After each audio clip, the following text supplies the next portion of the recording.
Hi, this is Dr. Gregory Sadler. I'm a professor of philosophy and the president and founder of an educational consulting company called Reason.io, where we put philosophy into practice. I've studied and taught philosophy for over 20 years, and I find that many people run into difficulties reading classic philosophical texts. Sometimes it's the way things are said or how the text is structured. But the concepts themselves are not always that complicated, and that's where I come in.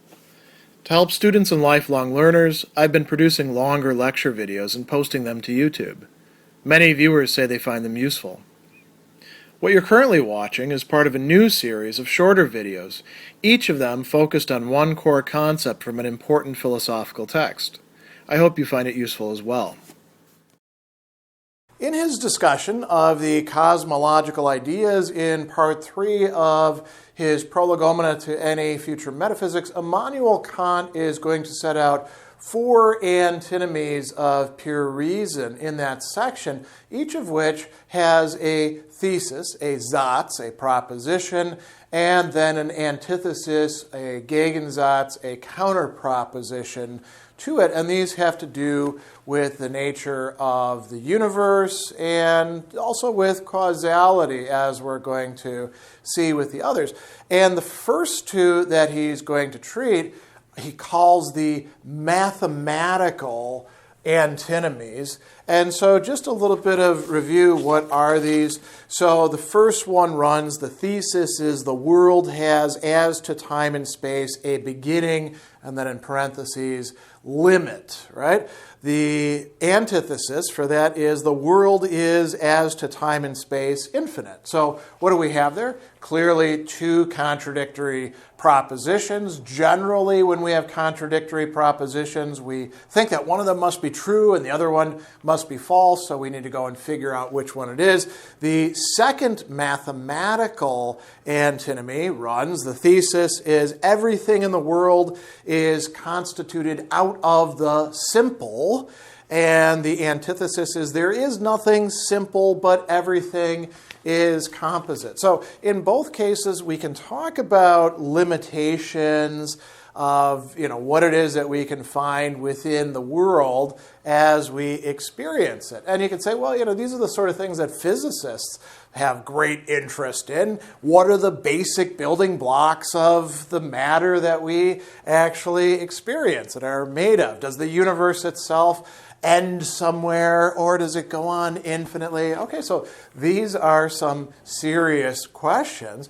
Now, what makes them mathematical antinomies? He says several things. So the first is that they are concerned with the addition or division of the homogeneous, the gleichartigen. So gleich means equal or equivalent. So art is the type of thing. So we're talking about things being of the same sort, right? So if we're talking about matter, matter is all at bottom, at least we assume, the same sort. And notice that it's not addition and subtraction, it's addition or division, which is kind of interesting. And Kant is going to say, okay, these are antinomies because there's a weird kind of contradiction going on here. They are, as he's going to say, founded upon such a contradictory concept, right?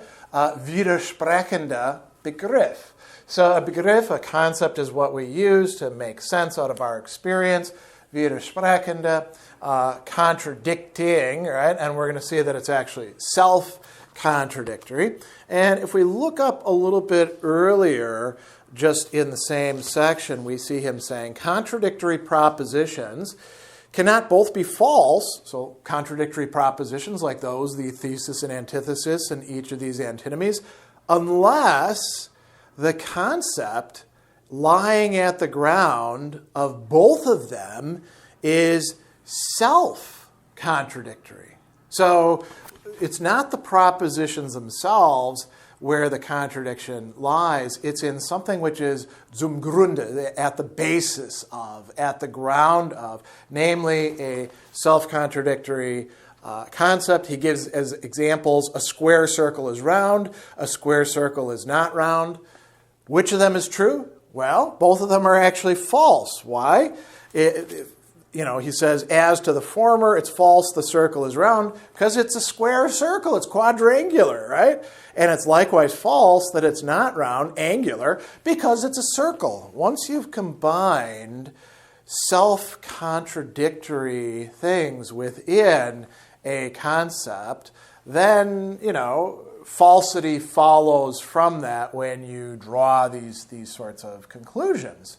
So he says that when we assume a concept like this, two contradictory propositions become false, right?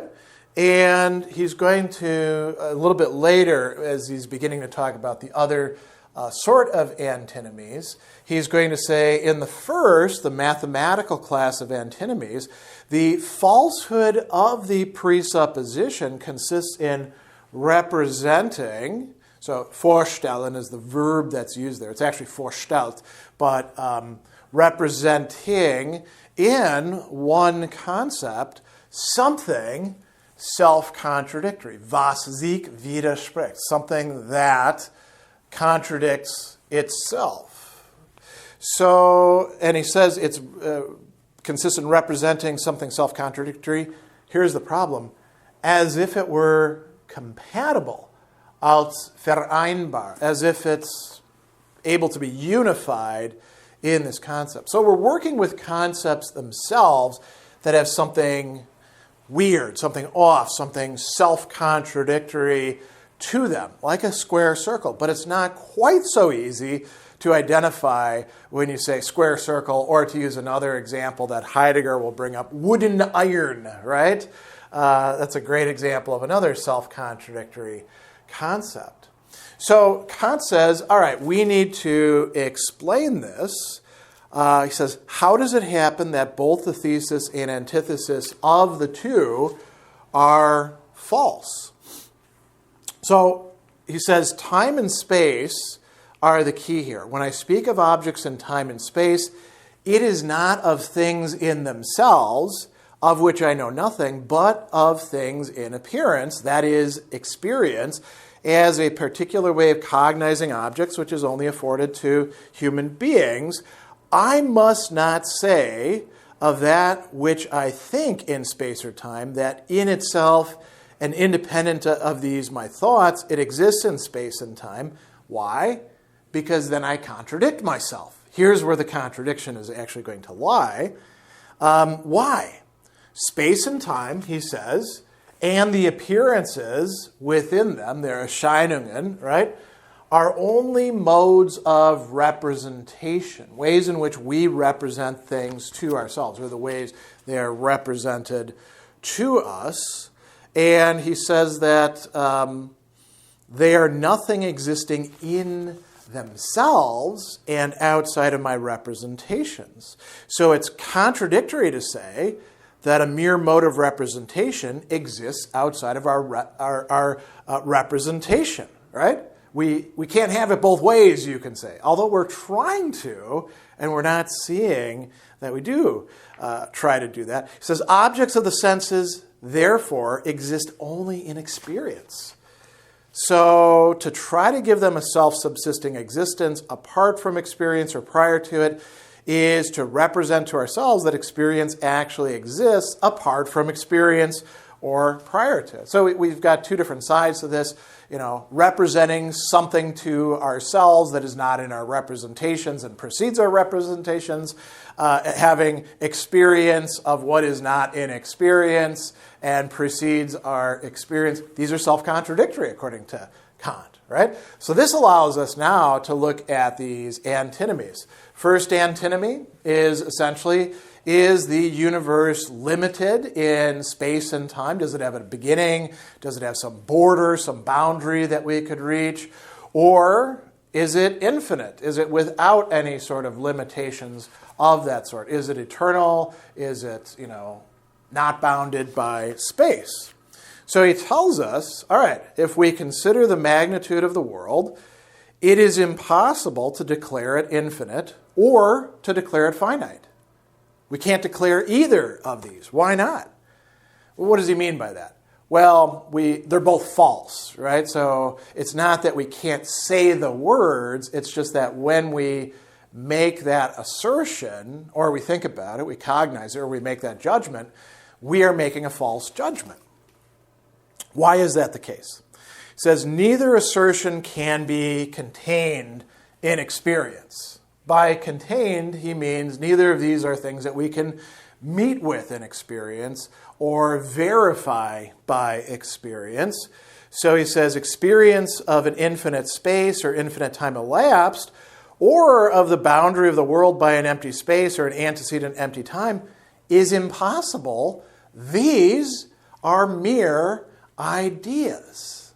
And remember that idea in this section has a very important specific meaning for Kant. There are ways in which we sort of project a completion that we can't ever meet with an experience to experience.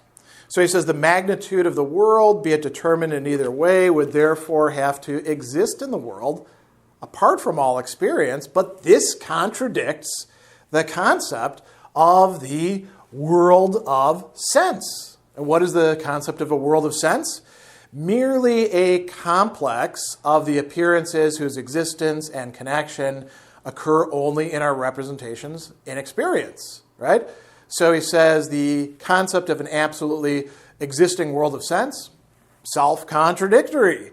So the solution of the problem, whether attempted affirmatively or negatively, is always going to be false. Neither side of the antinomy can actually be asserted in any sort of true manner. So they're both wrong in some sense. But notice that you can make arguments for both of them as well, as people have done in metaphysics up until Kant, and actually after him as well sometimes. So what about the second antinomy, where we're talking about, we're no longer like looking for a limit to the universe or a beginning of time, but we're saying when we drill down, to use a concept that has crept into our vocabulary these days, and we look at things, I'll use another term, very granularly, right? When we're looking at the things at their basis, are they complex or are they simple? If they're complex, then we can break them down further and further and further. Maybe we can go down infinitely, or maybe we reach some sort of bedrock. Maybe it's atoms, maybe it's quarks, who knows what it is. But we reach that.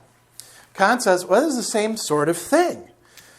He tells us that divisions of appearances are mere representations, and the parts exist merely in their representation. Consequently, in the division, that's an impossible experience where they're given, and the division reaches only as far as experience goes. So maybe we could divide further, but our resources for seeing what we're doing end at this point right now. And if you think about the history of theorizing about the basic building blocks of matter, for a long time people were like, well, it's atoms. Then we have subatomic particles. And then we have yet even further subatomic particles, right? And who knows how far down the rabbit hole we're going to go, so to speak. So he says that, here's with the payoff.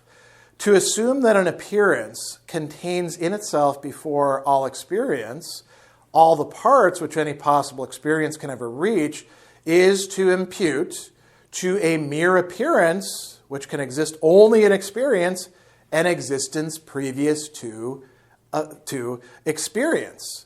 So he says, in other words, this is another way of saying it, it would mean that mere representations exist before they can be found in our faculty of representation. This, Kant says, is clearly self-contradictory. The concept itself contradicts itself.